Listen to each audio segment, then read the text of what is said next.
নমস্কার, জয় গুরু। আমরা প্রত্যেক দিন ঈশ্বরের কাছ থেকে কত কিছুই না পাই। আমরা প্রত্যেক দিন সকাল থেকে রাত পর্যন্ত আমরা ঈশ্বরের কৃপাতেই বেঁচে বেঁচে থাকি এবং প্রত্যেক দিন যে আমাদের জীবনে নতুন সূর্যোদয় হয় তা ঈশ্বরের কৃপায়। কিন্তু তবুও আমরা ঠাকুরের কাছে কত অভিযোগ, কত যন্ত্রণা আমাদের, যে আমরা এটা পাই না, আমরা ওটা পাই না।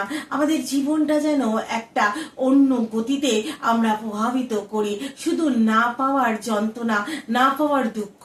কিন্তু যতটুকু আমরা পেয়েছি ততটুকুকেও আমরা অনুভব করতে পারি না।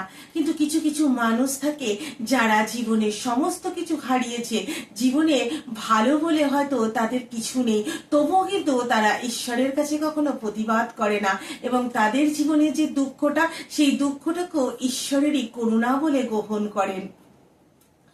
তো আজ এরকমই এক বাস্তব গল্প বলবো, গল্প না, একটা বাস্তব ঘটনার কথা বলবো।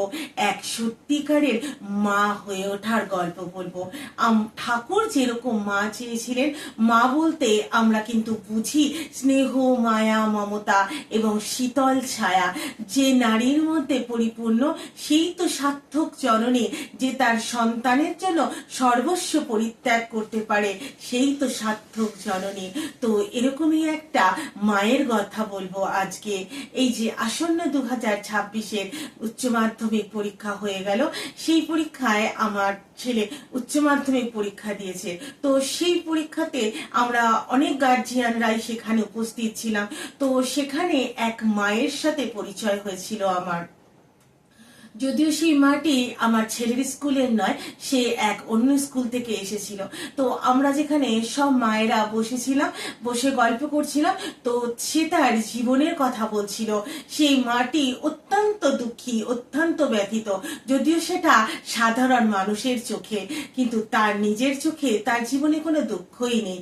এবার ঘটনাটা বলি। তো একটি বাচ্চা মেয়ে, যার 14-15 বছর বয়স, তেমন ভাবে তার জীবনটা তখনও গড়ে ওঠেনি, পড়াশোনাও তেমন ভাবে করতে পারেনি, কারণ তার পিতা ছিলেন এক হতদরিদ্র। তো খুব কম বয়সে, 13-14 বছর বয়সে তার বিবাহ হয়। তো বিবাহের পর মাত্র 2 বছর তার জীবনটা খুব আনন্দের সঙ্গে কেটেছিল। এই 2 বছরের মধ্যেই তিনি মা হয়ে যান।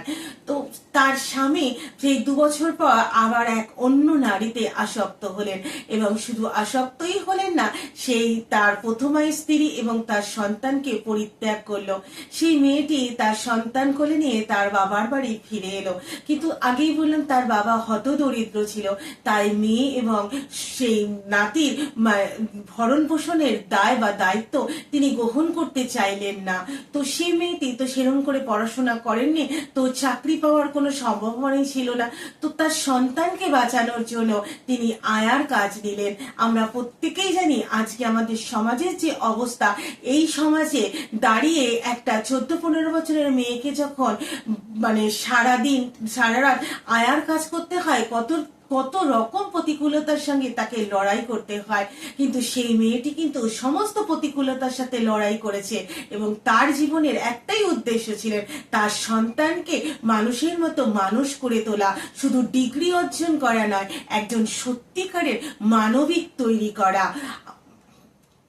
তো সেই মাটি তার সন্তানকে কোলে নিয়ে তিনি সেই দিনের পর দিন, রাতের পর রাত সেই আয়ার কাজ করছেন, এখনো করে যাচ্ছে, এবং সে তার সন্তানকে আজ মানুষের মতো মানুষ করছে। শুধু ডিগ্রি অর্জন নয়, তার সন্তান সত্যি একজন মানবিক হিসাবে তৈরি হয়েছে। সেই সমাজের উচ্চবিত্ত সন্তানেরা যারা ডাক্তার, ইঞ্জিনিয়ার, ব্যারিস্টার হওয়ার লড়াই লড়ছে, তার সন্তানকেও যাতে সে সেই জায়গায় দাঁড় করাতে পারে, এটাই তার জীবনের স্বপ্ন।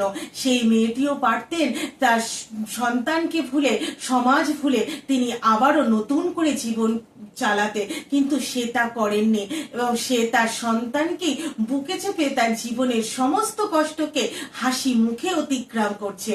এবং যখন আমরা প্রত্যেকেই তার জীবন কাহিনী শুনে বলতে শুরু করলাম যে দেখো ঈশ্বর তোমাকে কত কষ্ট দিয়েছেন, তুমি তো মানে এত ভালো, তার সাথে কথা বলে মনে হলো।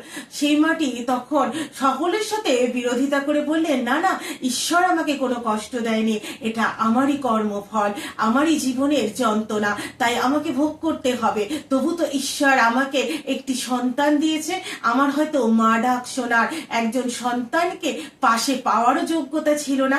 ঠাকুরের কৃপায় বা ঠাকুরের ইচ্ছাতেই হয়তো আমি আজ মা হয়েছি। এই হলেন মানে একজন মা, যিনি তার সন্তানের জন্য সমস্ত কষ্টকে হাসি মুখে গ্রহণ করলেন। আর প্রথমেই যে বললাম, আমরা এত কিছু পাওয়ার পরেও ঈশ্বরের কাছে এত অভিযোগ। আর যে মাটি বা যে মেয়েটি জীবনের সমস্ত কিছু হারিয়েছে, জীবনে শুধু আছে কষ্ট যন্ত্রণা, সেই মাটি তবুও কিন্তু তার ঈশ্বরের কাছে কোনো প্রতিবাদ নেই, আছে শুধু ঈশ্বরের কাছে ঈশ্বরের সেই করুণা, ঈশ্বরের কাছে কৃতজ্ঞতা বোধ যে সে মা হতে পেরেছে এবং সত্যি সে মা হয়েছে। এরকমই তো একজন মা চেয়েছিলেন ঠাকুর, যার কোলে আসবে দেশ ও বরেণ্য সন্তানেরা। সেই মা শুধু তার ছেলেকে ডিগ্রি অর্জন করায়নি, সেই মা সত্যিই তার সন্তানকে এক মানবিক মানুষ হিসাবে গড়ে তুলেছে। তাই এখান থেকে সেই মাকে শত শত কোটি প্রণাম জানাই। আর আমাদের প্রত্যেকটি আমরা মানে সত্যি আমরা জানি না যে আমাদের আনাচে কানাচে কত মহৎ ব্যক্তিদের রয়েছেন। আমরা নিজেদেরকে খুব বড় বলে মনে করি, আমরা একটু শিক্ষিত, একটু কিছু পেয়ে গেলেই আমরা মনে করি যে আমরা ঈশ্বরের থেকেও অনেক বড় হয়ে গেছি।